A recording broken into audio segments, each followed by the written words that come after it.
할렐루야. 반갑습니다. 잘 지내셨나요? 엄청 더웠습니다. 그죠? 중국은 막 태풍이 막 2개씩 올라가고 있고, 우리나라는 그 기압이 반대 외부에 있다 보니 폭염이 다음 주까지 계속될 것 같습니다. 건강 유의하시고 안전하게 잘 지내시기를 바랍니다. 자, 오늘 말씀 제목 같이 한번 읽어보겠습니다. 제목입니다. 시작. 내가 받은 것. 아멘. 오늘 본문의 의미는 어떤 중요한 큰 맥락에서 봤을 때 어느 때이든지 하나님께서 함께 하신다라는 것에 대해서 우리에게 약속해 주고 계시고, 또 그 이전에 지금까지 함께 하셨음에 대해서 우리에게 생각나게 하시고 주지시켜 주고 계십니다.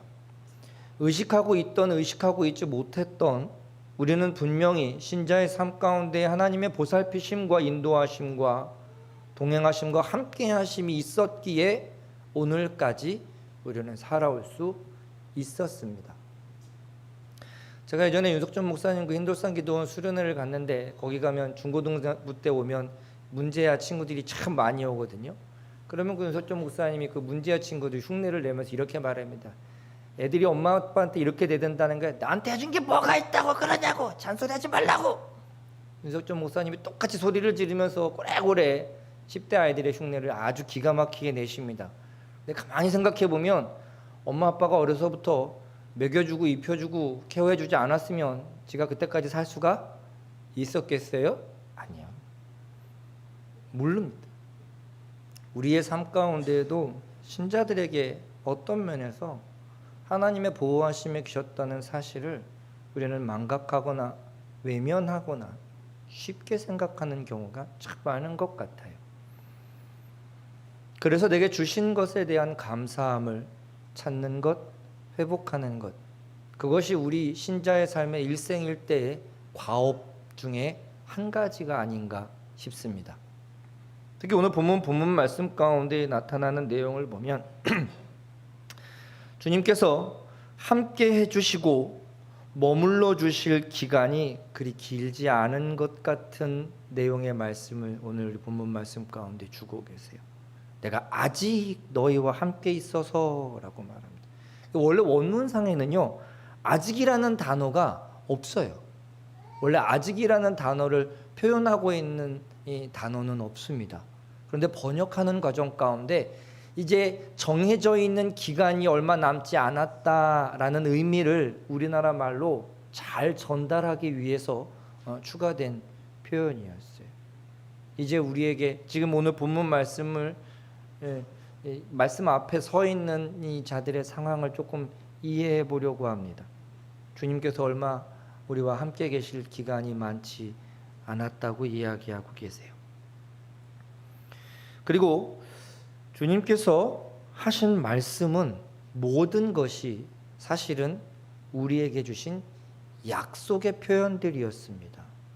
항상 주님께서는 우리에게 하나님의 나라에 대해서, 영생에 대해서, 구원에 대해서 끊임없이 우리에게 가르쳐 주시고 비유로 설명하셨고 수많은 이적과 기사를 행하셨죠. 그 모든 것은 결국 우리에게 약속을 주시기 위한 일환이었습니다. 주님이 왜 오병이어의 기적을 행하셨겠어요? 그렇죠? 천국에는 모든 것의 결핍과 궁핍함이 없을 것이다라는 그 수많은 것들을 그 여러 가지 이적과 기사로 통해서 우리에게 보여주신 것이었죠. 주님이 왜 병자를 고쳐주셨겠어요? 하나님의 나라에는 질병도 없고 고통도 없고 아픔도 없을 것이라는 그 권능을 이곳에서 보여주셨던 것이죠. 궁극적으로 주님께서 십자가에 죽어주시고 왜 어떻게 부활하셨을까요? 왜 주님의 부활이 우리의 부활의 첫 열매 되었다라고 이야기할까요? 하나님의 나라에서는 이제 영원하고 완벽하고 새로운 생명이 우리에게 부여될 것이라는 사실을 우리에게 보여주심으로 약속을 주셨던 거였어요.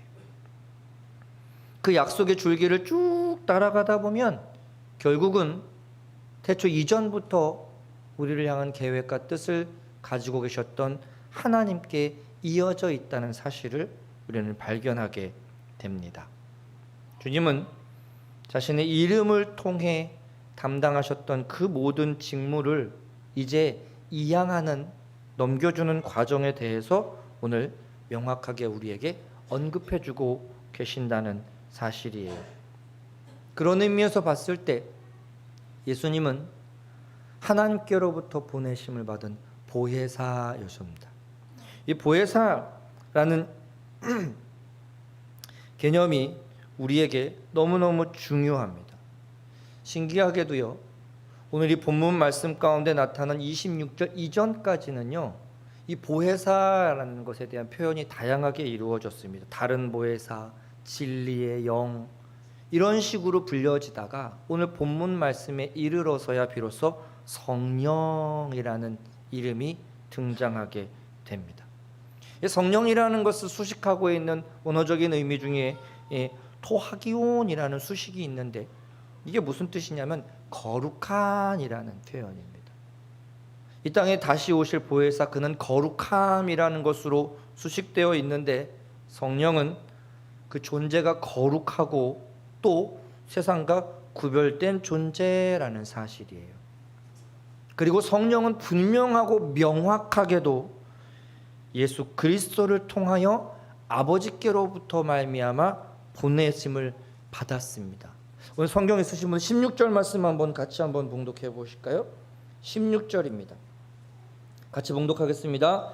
내가 아버지께 구하겠으니 그가 또 다른 보혜사를 너희에게 주사 영원토록 너희와 함께 있게 하시리니. 뭐라고 말하고 있어요? 내가 아버지께 구하겠다라고 말씀하고 계십니다. 그러니까 예수 그리스도를 통하지 않고서는 성령의 보내심이 임재하실 수가 없어요. 분명하게 우리에게 성령을 소개시켜 주시고 보내주신 분의 그 중재자 역할을 예수 그리스도께서 하셨습니다. 그렇게 주님께서 직접 간구하심을 통하여 보내주시도록 하신 분, 그렇게 오신 성령은 이제 예수님과는 사뭇 다른 방식으로 우리와 함께 하십니다. 이게 하나님의 함께 하심에 대한 정확한 표현일 수는 없지만 약간 이해하기 쉬운 표현으로 하나님의 함께 하심에 대한 더 깊어짐의 내용을 조금 설명드리자면, 예전에 성부 하나님은 저 먼 곳에서 마치 우리와 함께 하셨습니다. 물리적인 공간적으로 멀리 계셨지만 항상 하나님은 우리와 우리의 삶과 우리의 모든 것들을 감찰하시고 책임져 주시고 임재해 주신 형태였습니다. 그런데 이제 예수 그리스도는 저 먼 하나님의 나라가 아니라 이 땅에 인간의 모습으로 와주셨습니다. 물리적인 거리가 조금 가까워졌죠. 그런데 성령은 이제 완전히 다른 형태로 우리와 함께 하십니다. 주님께서 하신 말씀과 그 말씀을 통하여 우리 안에 임재해 계시는 형태로 계시기 시작합니다. 처음에는 하나님께서 저 멀리서 역사하시다 보니까 인간들이 계속 하나님에 대해서 잃어버리고 망각하고, 그러다 보니까 주님께서 아이고 안 되겠다 갑갑하셔서 이 땅에 내려오셔서 직접 가르치고 전하고 고쳐주시는 그 공생의 사역을 통하여 하나님의 나라를 우리에게 주십니다. 그런데도 믿지 못하고 깨닫지 못하고 알지 못하는 자들에게 이제는 뭐를 하셨어요? 그 말씀에 믿는 그 믿음으로 말미암아 그 성령이 그 마음 가운데 삶 가운데 임재해 계시도록 하셨습니다. 그래서 오늘 본문 말씀 가운데 나타난 성령께서 하시는 그 큰 두 가지 사역, 뭐 하셨어요? 가르치시고 생각나게 하신다라고 말하고 계십니다. 뭘 가르치고 뭘 생각나게 하실까요? 바로 예수님의 말씀에 대합니다. 오늘 본문 말씀 가운데 보혜사라는 단어로 표현되어 있는 파라칼레토스라는 단어는 법정적인 용어예요. 재판이 이루어지는 자리에서 대변해주고 변호해주는 그런 역할을 감당하는 자에게 쓰여지었던 표현이었습니다. 그리고 그것이 도움을 주기 위해 부름을 받은, 도움을 주기 위해 보내심을 받은 자, 어떻게 표현될 수 있겠어요? 증인의 역할을 해주시기 위함인 거죠. 이 사람은 무지합니다. 이 사람에 대해서 혐의 없음이라든가 이 사람에 대해서 사실적인 그 모든 관계를 증언해주고 대리해줄 수 있는 그런 역할로 오신 분이라는 사실입니다. 그리고요, 이러한 역할에 수행하시는 그 성령에 대한 이 정확한 호칭은요, 요한복음과 요한 1서에서만 기록되고 있다고 합니다. 그렇기 때문에 우리가 오늘 성령을 통하여 우리의 삶 가운데 행해야 할, 가져야 할 그 역할에 대해서 우리는 확실히 알아야 합니다. 예수께서는 이제 떠나가시게 되지만 성령께서 그를 대신하여 그보다 더 깊이 우리의 삶 가운데 관여하시고 간섭하시고 도와주시고 충고하신다고 이야기해 주십니다. 실제로 성령께서는 예수께서 다시 오실 그때까지 신자들과 함께 한결같이 성부와 함께 계셨던 것처럼, 성자와 함께 하셨던 것처럼, 성령께서 함께 하신 것처럼 우리 안에서 관계하고 역사해 주고 계신다는 사실을 우리는 알게 됩니다. 안타깝게도 제자들은 예수님께서 죽으시기까지 오늘 예수님께서 말씀하신 것이 어떤 내용인지 제대로 이해하지 못했고 심지어 기억하지도 못했습니다. 그래서 이제 나중에 후에 성령께서 오심 이후에야 제자들은 구약에 예언되어져 있던 예수 그리스도 메시아에 대한 모든 말씀, 그리고 예수 그리스도께서 직접 전해주셨던 그 말씀, 그 모든 것들을 그때서야 생각하고 기억해내고 그 말씀의 뜻, 교훈의 뜻을 이해하게 되었습니다. 그리고 그 이해된 시점에서 그것을 이해한 자들의 인격 안에 삶 가운데 그것은 대단한 능력을 발휘하게 되었습니다. 성령이 임하심 이후에 제자들은, 사도들은 그 복음을 아멘으로 받아들였던 자들은 그의 삶이 다시 이전의 삶으로 돌아가지 않았습니다. 우리들에게 무언가를 깨닫게 된다는 것은 대단한 능력과 동기부여가 됩니다. 이전에는 알지 못했던 것을 깨닫게 되는 경우 우리는 우리의 삶의 열정과 성실과 부지런함과 이 마음가짐과 자세와 태도를 완전히 다르게 만들어주기 때문입니다. 이전에 알지 못했던 관계 안에서의 그 마음을 깨닫게 되는 순간 우리는 그 모든 것들이 새로워질 수밖에 없습니다.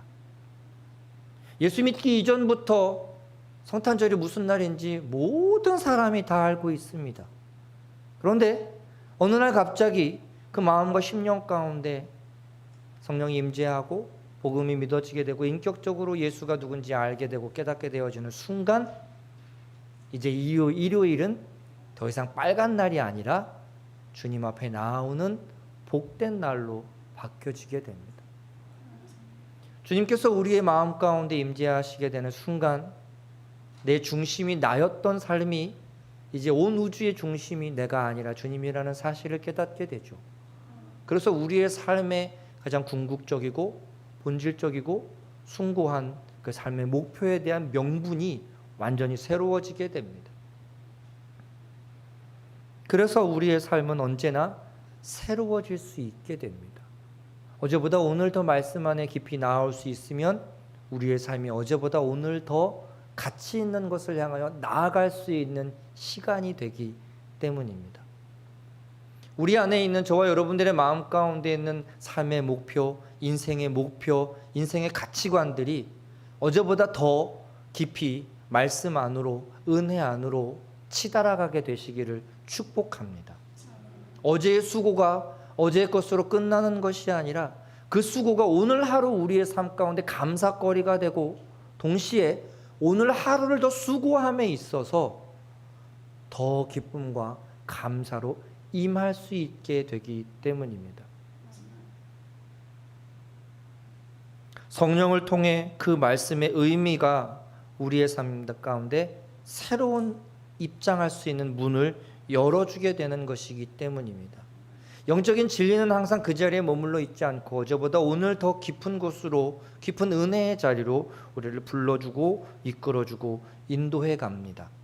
이것이 중요한 이유는 뭐냐면 성령의 임재 가운데, 은혜 가운데 더 가까이 나아가는 것은 성령의 더 큰 능력을 덧입을 수 있는 기회가 되기 때문입니다. 우리 안에 이 마음과 이 생각이 확고하게 세워지게 되시기를 축복합니다. 이 의미를 오늘 본문 말씀 가운데는 어떻게 표현해 주고 있냐면 평안이라고 이야기해 주고 있습니다. 이 평안을 끼친다라는 의미는 유산으로 물려준다라는 의미도 있습니다만, 내가 평안을 너에게 끼치노라라는 표현이 원문상으로는요, 이 평안을 내가 너희에게 가게 하겠다라는 의미가 있습니다.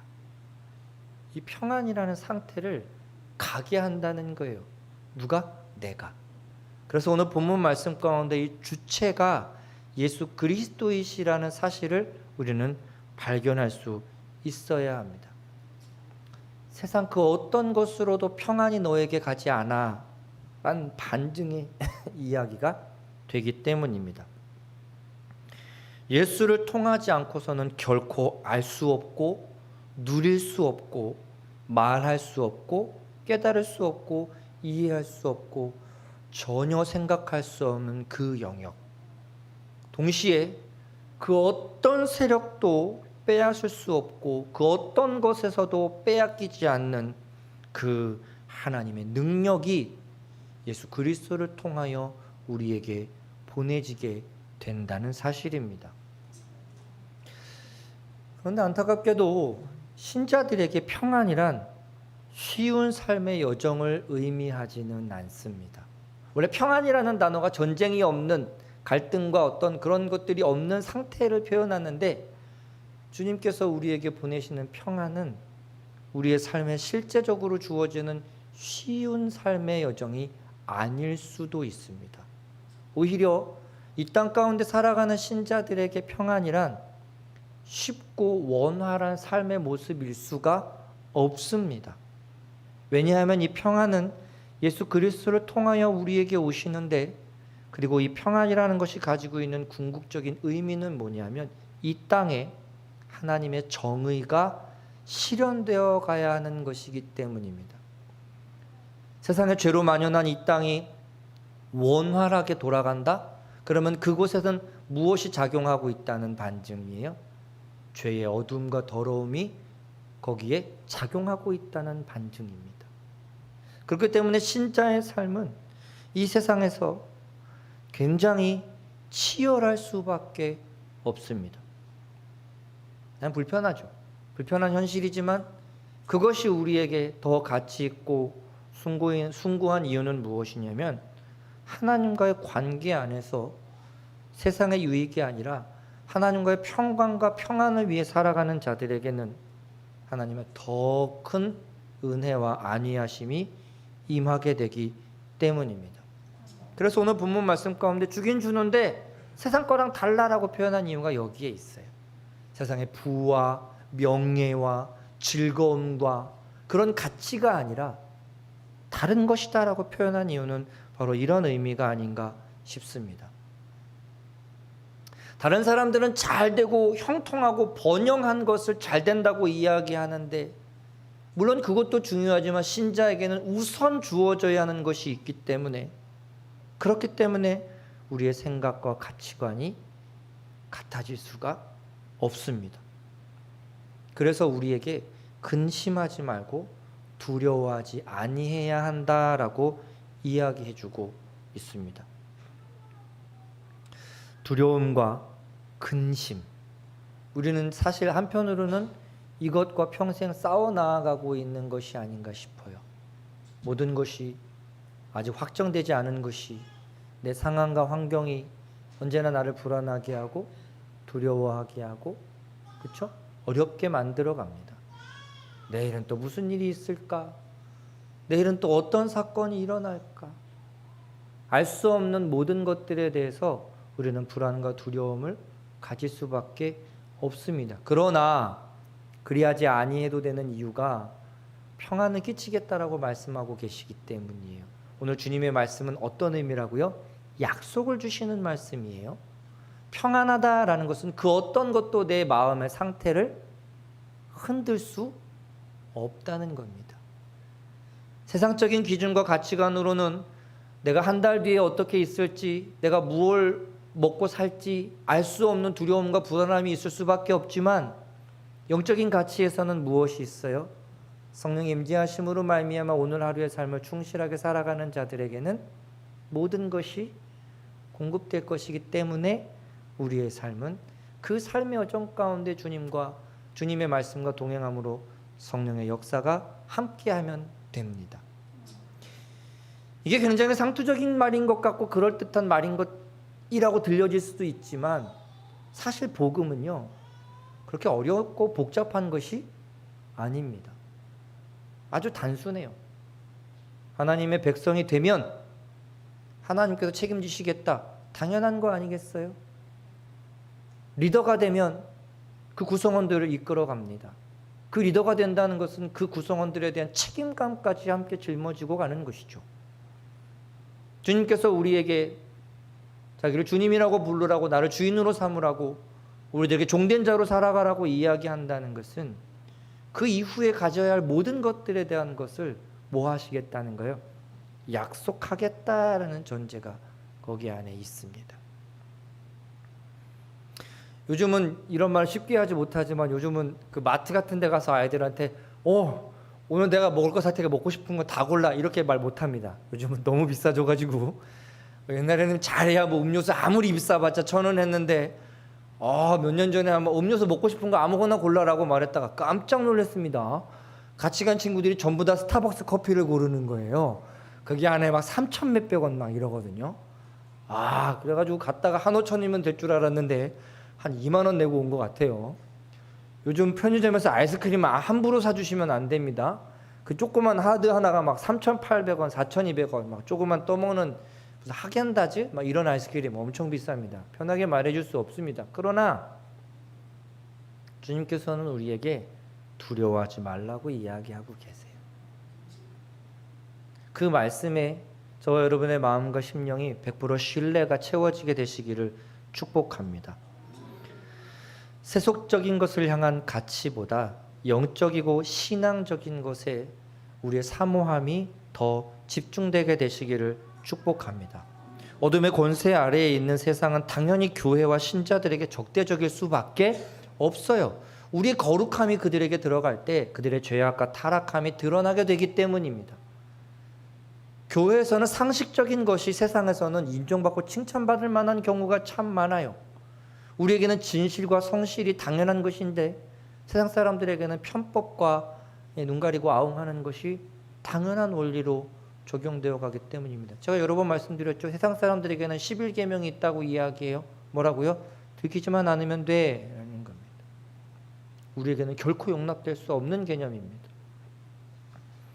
신자로서 예수 그리스도의 제자로 살아가는 삶이 평탄할 수 없고 평탄하지 말아야 하고 날마다 치열한 삶이어야 하는 이유가 여기에 있습니다. 외적으로는, 세상적으로는 여전히 우리의 삶과 여러 가지 어려움과 위협과 핍박에 처해 있다 할지라도 우리 영혼 가운데 역사하시는 성령이 우리를 보유하고 계시기 때문에 우리는 담대해야 합니다. 우리의 마음이 흔들리고 우리의 심령이 만약에 흔들린다면 그것은 세상의 문제와 타협하라고 하는 것이 아니라 뭐 하기 위함이에요? 더 우리의 마음 가운데 하나님의 말씀으로 불일 듯 일으키라는 의미라는 사실을 깨닫게 되시기를 축복합니다. 복음이 우리에게 이런 강력함을 시사해주고 있기 때문에 우리의 삶은 더욱더 단단해지고 단호해질 수 있습니다. 하나님의 심판대 앞에서 지불된 그리스도의 보혈이 우리를 자유하게 하셨고 구원하게 하셨고 천국 백성이 되게 하셨고 하나님의 자녀가 되는 은혜를 얻게 하셨습니다. 여러분이 오늘 받으신 것은 바로 이 약속이라는 사실을 깨닫게 되시기를 축복합니다. 이 모든 것에 대하여 오늘 본문은 평안을 끼쳤다, 평안을 남겼다 라고 전하고 있습니다. 이미 주셨다는 거예요. 그러니까 이미 주신 것을 우리가 깨닫고 잘 간직하고 살아가는 책임은 이제 누구 책임이에요? 우리의 책임입니다. 우리 일생 가운데 날마다 성령의 임재와 능력으로 말미암아 이런 복된 삶이 되시기를 축복합니다.